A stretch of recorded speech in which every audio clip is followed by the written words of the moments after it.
आज के वीडियो में हम आरबीसी वेबसाइट द्वारा जो बोर्ड का पेपर अपलोड किया गया है राजनीति विज्ञान का, उसे देखेंगे और सॉल्व करने का प्रयास करेंगे।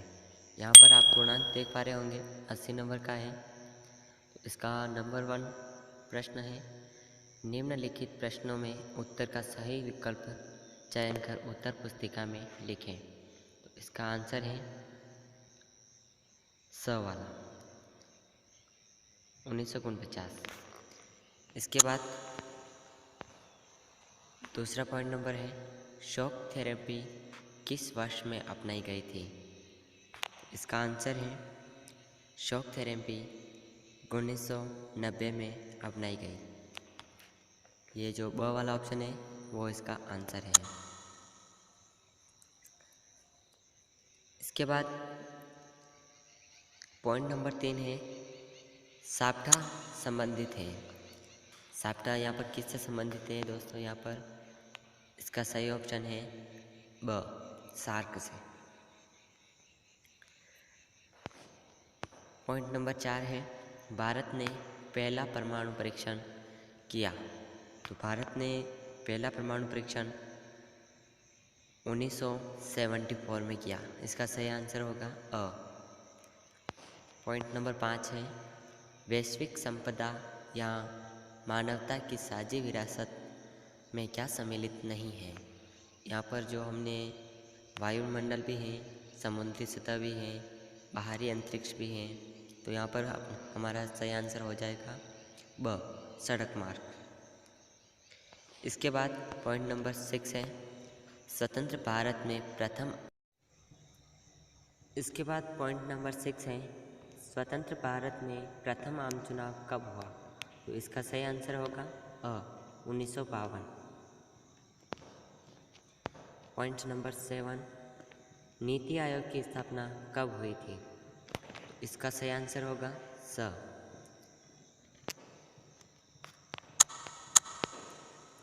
2015 में। पॉइंट नंबर 8, चिपको आंदोलन की शुरुआत किस राज्य से हुई?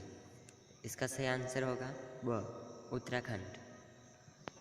पॉइंट नंबर 9, निम्न राजनीतिक दलों में से नया राजनीतिक दल कौन सा है?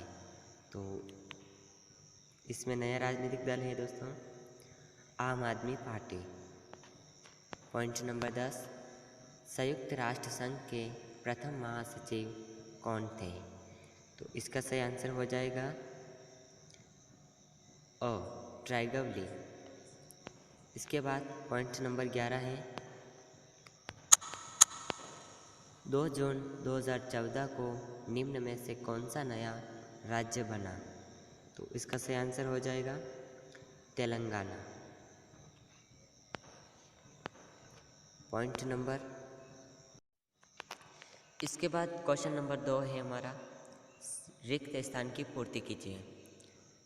यहाँ पर जो फर्स्ट पॉइंट है, संयुक्त राष्ट्र संघ की सुरक्षा परिषद में स्थायी और अस्थायी सदस्य संख्या है। यहाँ पर हमारा आंसर हो जाएगा स्थायी सदस्य संख्या 5 है और अस्थायी सदस्य संख्या 10 है। इसके बाद पॉइंट नंबर 2 है, भारत में संसदीय शासन पर आधारित लोकतंत्र को अपनाया गया। यहाँ पर हमारा आंसर हो जाएगा अध्यक्षात्मक। इसके बाद तीसरा पॉइंट है, प्रथम विश्व युद्ध सन से लेकर के तक चला।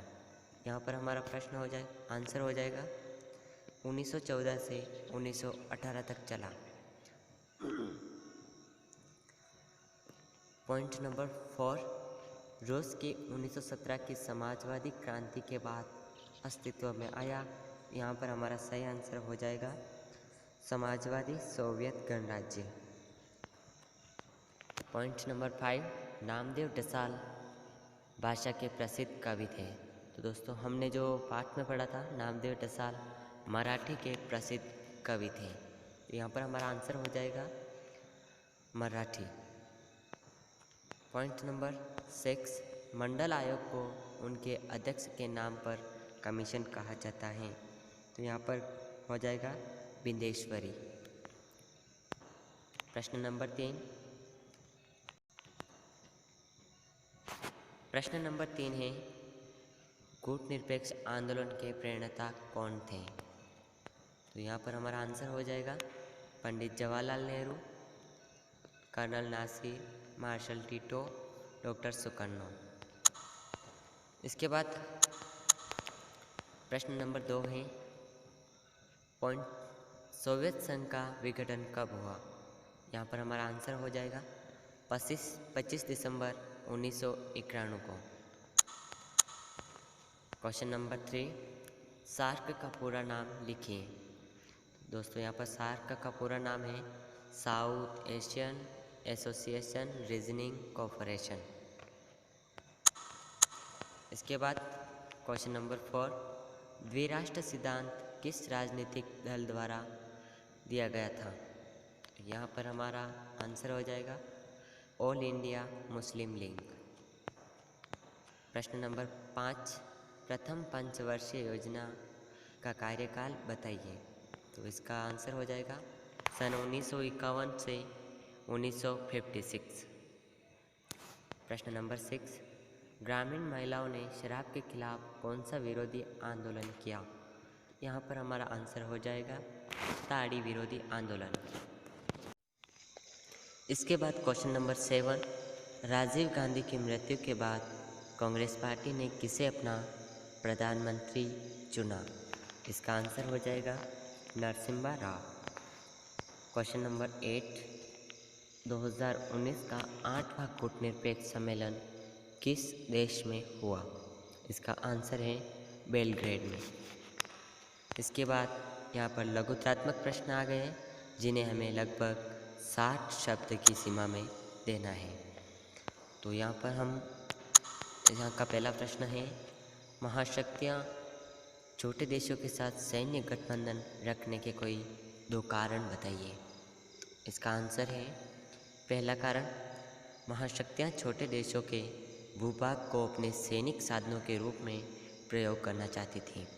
इनमें विरोधी देशों पर आक्रमण करने के लिए अपने सैनिक अड्डे बनाना तथा जासूसी करना महत्वपूर्ण था।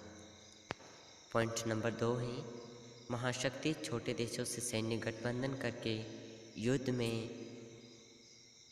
युद्ध की सामग्री पर होने वाले खर्च को छोटे छोटे देशों में बांटकर अपने खर्च के बोझ को हल्का करना चाहती थी। इसके बाद क्वेश्चन नंबर 5 है, सोवियत संघ के विघटन के कोई 2 कारण बताइए। यहाँ पर हमने यहाँ पर 4 कारण लिए हैं, साम्यवादी तानाशाही, गिरती हुई अर्थव्यवस्था, अन्य देशों के साथ प्रतिस्पर्धा, नौकरशाही का बोलबाला। इसके बाद क्वेश्चन नंबर 6 है, दक्षिण सम्मेलन के प्राथमिक 7 सदस्य देशों के नाम लिखिए। यहाँ पर 7 सदस्य देश हैं, भारत, पाकिस्तान, बांग्लादेश, श्रीलंका, नेपाल, भूटान और मालदीव। क्वेश्चन नंबर 7, रियो सम्मेलन के कोई 2 परिणाम लिखिए। यहाँ पर रियो सम्मेलन का फर्स्ट जो परिणाम है वो है, इसमें सम्मेलन में यह निश्चय किया गया कि पर्यावरण को संरक्षण की समस्या बड़ी गंभीर है और विश्वव्यापी है तथा इसका निदान भी तुरंत किया जाना आवश्यक है। दूसरा है, इसमें यह दृष्टिकोण स्वीकार किया गया कि पर्यावरण को सुरक्षित रखने की जिम्मेदारी सभी देशों की साझी है। इसे रोकने का उत्तरदायित्व केवल विकसित देशों का नहीं है। इसके बाद क्वेश्चन नंबर 8, समाजवादी दल और कम्युनिस्ट पार्टी के बीच कोई 2 अंतर बताइए। इसका आंसर हो जाएगा यहाँ पर हमारे, समाजवादी पार्टी समस्थानिकों में विश्वास करती है, कम्युनिस्ट पार्टी अच्छी पार्टी सर्वहारा वर्ग के अधिनायकवाद में है विश्वास है। दूसरा पॉइंट है, समसामयिक लेखाकार और पूंजीपति का नियंत्रण, और कम्युनिस्ट पार्टी का है पूंजीवादी और पूंजीवादी। तीसरा पॉइंट है, समस्थानिक दल की स्थापना के लिए स्टैंड रूपी संस्थान का होना चाहिए। इसका आंसर है, कम्युनिस्ट पार्टी है अच्छी स्थिति में है। क्वेश्चन नंबर 9, हरित क्रांति के 2 सकारात्मक परिणामों का उल्लेख कीजिए। यहाँ पर हमारा आंसर हो जाएगा हरित क्रांति का पॉइंट नंबर है, भारत को खाद्यान्न के मामले में आत्मनिर्भरता प्राप्त हुई और अब वह इनका आयात करने की अपेक्षा निर्यात करने की स्थिति में है। क्वेश्चन नंबर इसका पॉइंट नंबर 2, ग्रामीण जीवन में खुशहाली आई और ग्रामीण लोगों को प्रति व्यक्ति में दर वृद्धि हुई। पॉइंट नंबर 3, खाद्यान्नों के आयात से जो विदेशी पूंजी खर्च आती थी और देश पर विदेशी दबाव पड़ता था, उसमें बहुत कमी आई। आज का और अंतिम प्रश्न है, गुट निरपेक्ष आंदोलन के संस्थापक सदस्यों के नाम लिखिए। इसका आंसर है Pandit Jawaharlal Nehru, colonel Nasser, marshal Tito, doctor Sukarno. तो आज के हमने इस पेपर के 10 प्रश्न किए हैं। अगले जो 13 प्रश्न हैं वो हम आने वाले वीडियो में करेंगे। मिलते हैं नेक्स्ट वीडियो में, तब तक के लिए धन्यवाद। हमारे साथ बने रहिए।